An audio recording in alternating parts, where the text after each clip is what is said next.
got money. Yo, nigga, bummin'. What's up, y'all? How y'all doing today? It's your boy Featherstone. Today on the Featherstone Show, we got book artist, book writer, Sekou. How you doing today, brother? Oh, what's going on, man? How you doing? Man, chilling, man. Thanks for coming out, man. Venice Beach, lovely day out here. We outside with it.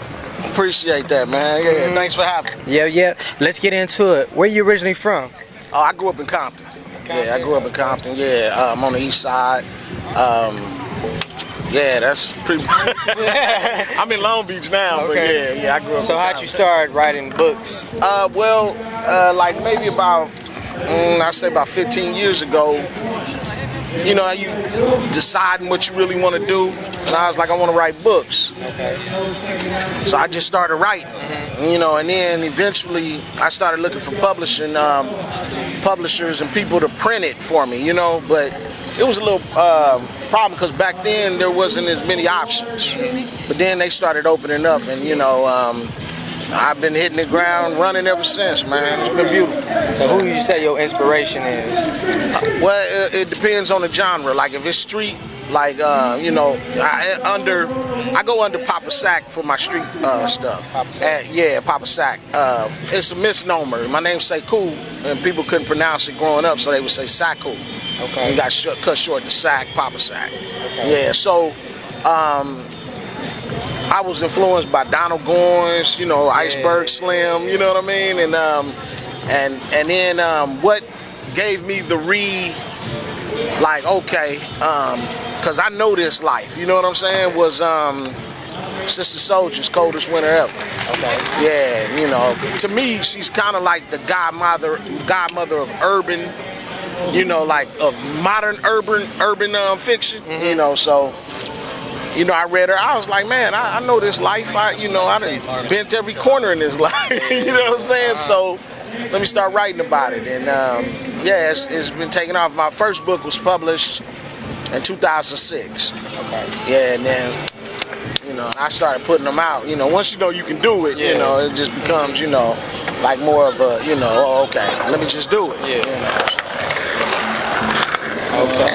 So have you always been a pretty good writer, or was it take a while to develop? Yeah, well, combination of both. You know, a good writer is a good reader. You know, so I read a bunch of stuff, and so you know, I would express myself in writing. In high school, I wrote a few things, and that's when I realized, okay, I can do this. Like, I'm considered decent at it, and you know, but I still kept putting it off. And then when I finally wanted to do it, I did it. You know, so you know, and it's just a matter of, you know, like Nike, just do it. You got on the Nike hat, just do it, and that's what I did. I said, okay, this is what I want to do. Start writing it, and I've been going ever since, man. And now I'm close to 30 books. I was just about to ask you how many books you have. Yeah. What's your favorite? That's like asking what's your favorite child, man. It depends on the genre, though. For my fantasy, I would say my favorite is The Mighty Menelek. Okay. Because that was my first like full-blown fantasy novel, you know what I mean? And then in my urban crime, I would have to say, if I had to pick a favorite, it would probably be No Love for the Other Side. Okay. Yeah, it's about a young hustler in San Bernardino named Gameface. Okay. And I'm telling it in first person, so you're seeing everything through his eyes. And he's calculating, cold, you know, and I just like the way he thinks. You know what I mean? You know, some people assume that it's the way I think, but it's not. It's the way he thinks. You know what I mean? Like, you know, because as a writer, you got to personify that character. That you got to make that character real because he really exists. You feel me? You know, and so I like the way he thinks about things and the way he, you know, sets up things in the future. You know what I mean? And so, you know, I think he's real calculating, and that's why I liked him as a character. I like Pooh too, which is really a rival of his, and he's in the first. I got a 3-book series of San Bernardino. Man, they all could stand alone, but 2 of the books are my main characters One person, Pooh, is my main character in 2 of the books, and Gameface is my main character in the 3rd book. Okay. You understand me? So I wanted to like talk about a dude that feels he don't have a choice but to hustle. Yeah. You know, like this is his perspective. This is how he sees the world, and that's first law of nature. You know, which is self-preservation, and then book 2 is a hard head make a soft ass. Because at some point you got to realize, like, hey man, I can't be in this game forever. Yeah. You know, sometimes you got to back. At some point you got to back out, or you end up dead or in jail. Everybody gets those warnings. Yeah. You know, it's just if they heed it or not. So. Have you ever turned one of your books into like a film, or would you consider doing that? Yeah. A book, a film, or a play? Yeah, I would. I would love to actually. I wrote screenplays before, but you know they were always for other people, and we had talked about doing something for them Laney boys. One of my books, them Laney boys, because a lot of I got a real cult following with them Laney boys. You know, it's like a real. It's about a Crip family in Compton. Okay. And they get caught up in a whole bunch of stuff, and it's really dealing with manhood. It's dealing with manhood training, you know what I mean? And so, but I use that family.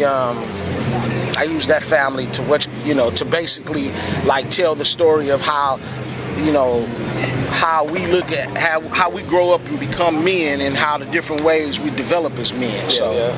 It's so I try to tell both sides. I grew up Pyru. Okay. And but I want to tell both sides because I knew soldiers from both sides. You know what I mean? Yeah. When I was involved, in that life. You feel me? And my one of my buddies, he grew up from 6-0, and he was talking to me one day, and he was like, man, I know you grew up that way, man. I know you grew up, but you got to tell both sides. Papa Sack, so I was like, you're right. Let me tell both sides, and so I've been telling both sides ever since. So. Okay. What would you say your strength and your weakness is? Or do you have a weakness? Yeah, my weakness is facial descriptions. Okay. Given how people look, in my stories, you know what I mean? Sometimes I may lack that aspect of sensory detail. I can paint a picture of their surroundings. I can paint a picture of things, but sometimes you gotta guess how they look. Yeah. You know what I mean? And that's my editor, who also is a phenomenal writer herself, Queen Brown. She tells me, when she edits my work, like, hey, you need to, this is what you need to do. Okay. What you need. And she tells me that's my weakness. But in the same token, my strengths is sensory detail, and I know how to tell a narrative. Okay. I know how to paint a picture so you can see everything that's happening, and you got an idea. I'm a better shower than I am a teller. You know what I mean? Yeah. So, and with novels and with fiction, you got to show. You got to show and tell. A lot of times people say you should just show, but I think it's a combination of show and tell. And so, I think I blend that pretty good, and that's my strength. So. How long are your books usually? It depends. Usually 70 to 80,000 words. Okay. Yeah, 70 to 80,000 words. How many pages is that? That's like close to 300 or a little over 300. It depends. Okay. Yeah, like No Love for the Other Side was like 300 and some pages. Okay.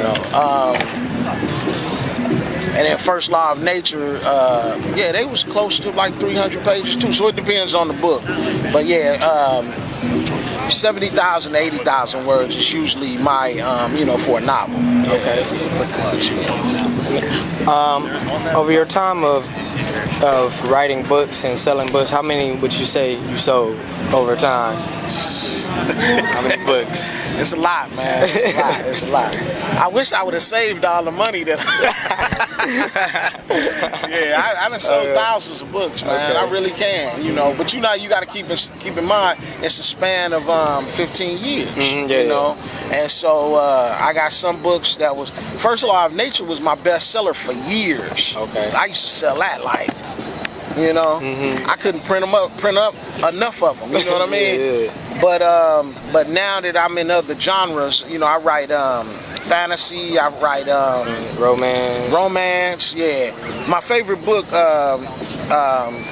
My favorite story I say in romance, and that's a hard one though. I kind of like Essence of a Player, but I co-wrote a book with a sister named Neek Cole, and it's called The Conversation.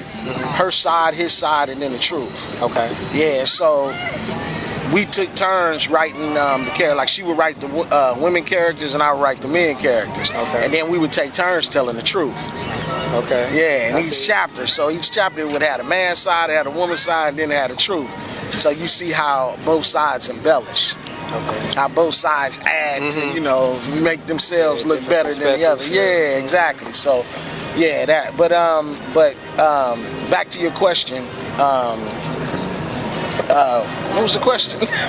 I asked, how many books have you sold? Oh Of time, I couldn't tell you, man. Yeah, it's thousands. It's thousands. Yeah, it's thousands. Have you ever written a scary book, or would you ever write a scary? I never wrote a horror, man. I never wrote a horror. Some hood tales. Yeah. I never. But I was inspired by Lovecraft Country. Okay. Yeah, I was inspired. I was like, the closest I came was Killers Don't Talk. But that's I think we don't have enough black horror. Scary, horror movies. I know. White people. Yeah, I just love haven't. white people. 7 minutes. On Yeah, I haven't really. I haven't got into it. And I want to one day, but I haven't found a niche that I really want to tap on. I kind of do it with fantasy. How you feel about Candyman? Yeah, see, like that story? that's another thing. I don't really watch those kind of movies. Okay. Yeah, I don't really. He's like, I watch that shit. Yeah, like I know it sounds crazy because my boys tell me it's crazy, but like I don't feel I should pay you to be scared. You understand? Like I'm paying you to scare me. Like, you know what I'm saying? Like who wants to be scared? Like I don't want to be scared, so I'm not gonna watch something that scares me. You know?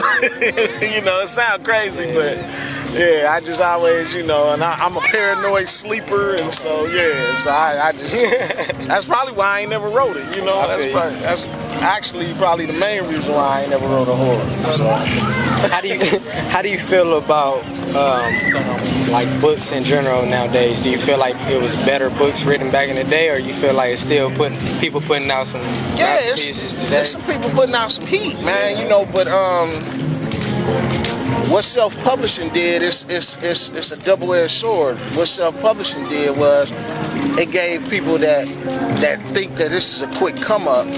It gave them time. It gave them an opportunity to put out garbage. You know what I'm saying? But then there are people that's really writers. You know what I'm saying? And those ones that's really writers, they committed to the craft. They committed to like real prose and really trying to convey a decent story, and they study what they're doing, and they, you know what I mean, they master it. But then you got people that's, you know, on some quick come up, and they'll put out 2 or 3 books and it's not really well written. You understand me? So that's the problem with the self-publishing industry. People are putting out stuff that's not really quality, but then you got some people that are putting out some quality, you know, and my stuff is quality, you know. You know? But of course I'm gonna say my stuff is quality, but you know, I stand by my work.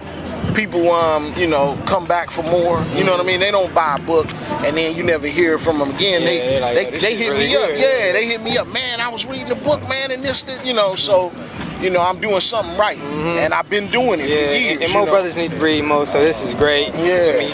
Give them something that they actually interested in, you know? Exactly, yeah. You know, and that's the reason why I changed subject matters, genres, because, you know, it's different things we touch on, you know what I mean? You know, like, I'm not limited to just one box, you know, because life is not just one box, you know? You got that side, you know, I ain't ran the streets, man, and 20-something years, man. You know what I'm saying? Like, you know, so I'm far away from that life. But it's certain things that remain the same.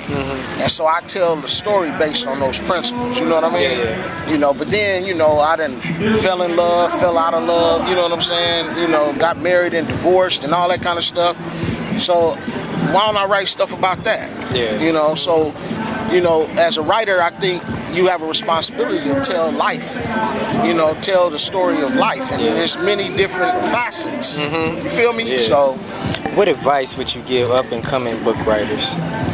study your craft and keep your discipline. Study your craft and keep your discipline.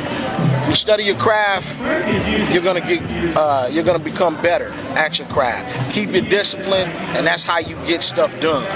Keep your discipline. Keep your discipline. And if you stick with that, you'll go a long way. You know. We should have. Did you bring any books today? I did, but I left them in the car. Okay, you should have brought like two. I could. I'm my bad. Like where this nigga book set, but yeah. Yeah, but Yeah, we put some pictures. Yeah. Go ahead and tell the people where they could find your. How much you sell your books for? Online, if you catch me at Venice Beach, I'm selling them for 10. Okay. But online, you know, because I gotta ship them to you, it's www.ensbooks.com. Okay. The ENS stands for Etched in Stone. So yeah, Etched in Stone Books and Entertainment, and then you can get them on Amazon. Okay. On Amazon they 15. Okay. You know they got to get they cut. Yeah. Well, that was book writer. Did you want to say something? Oh no, also now they offering them in hardback. So I got some books in hardback now too. Okay. Yeah. That's all I want. That was book writer Sekou. Thank you so much for being on the show.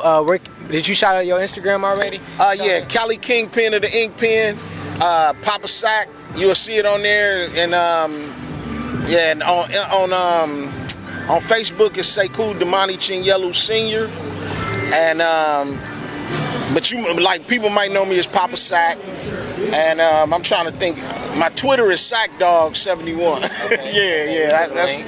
We'll put a link. Yeah. But ensbooks.com is the website. That's where you'll find everything, you know, because you can click the icons, and it goes right to my page. So. Okay.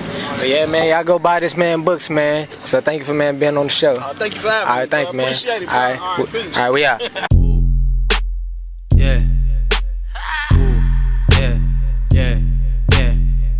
I got money, yo nigga bummy. Hop out the whip, looking clean, looking lovely. Cruising through the city, best believe that they love me. Giving me that look, already know she wanna fuck me now. Ooh, I got money, yo nigga bummy. Hop out the whip.